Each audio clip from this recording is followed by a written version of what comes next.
Hey guys, welcome back to Auto Repair, guys. Our mission here at the garage is to save you guys as much money as we can. That's why we make these absolutely free videos, guys. Let's go ahead and start on it now.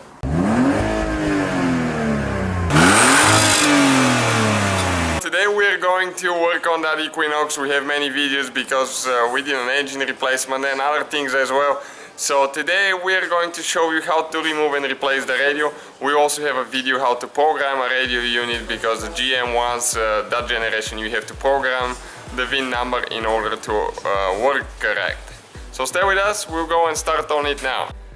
Alright guys, so what we need to do, if you get a prying tool like that, plastic or a screwdriver, but you have to be very careful. If you start on this side, you can just start pulling in a little bit. There is no screws or anything like that. You need to be gentle because the plastic could be very gentle and you could crack it. So be careful.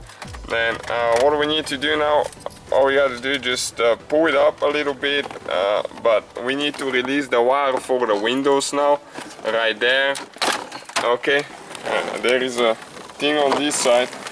You see, you press this one and then it comes out, and now you can go ahead and actually you need to do the shifter all the way to the back, so you can go ahead and remove all the wires there. And again, those are just pressing down and removing them. Okay, and this one here, oh yeah, I see, you eventually come out of there. And this one, you just squeeze the both parts in. Okay, those all in, and you can have the panel out now, just unhooking the top one there for the emergency light and for the fog light. Okay, and you have the whole panel out of there now. Okay, you can see, just like that. Okay, so once you remove that plastic trim, you have four screws for the radio with a 7mm socket that you will need to remove. You can see one is located there. Okay, one on top of this one. And don't forget to check out that video that we have how to program it. There is many devices that you can use, software devices for programming. We use MaxiCs, but it works great. And the third screw on the bottom left side, and there is one more on top left.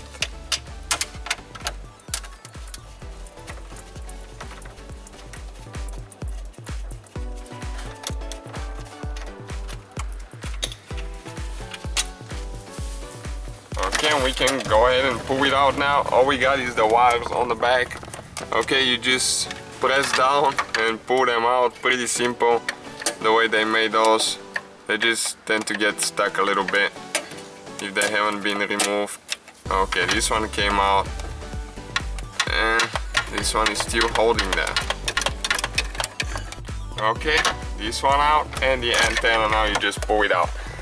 Okay, and that's the radio, guys. The other one, you just put the new unit together the same way we took it apart, and all we need to do is just program it. So guys, hopefully the video was helpful. If you have any questions, don't hesitate to let us know. Now check out our YouTube channels, guys. We have more than 19,000 free repair videos that can save you thousands of dollars in future repairs. That's why we make these absolutely free videos. Hopefully the video will be helpful. Thank you for watching. See you guys next time.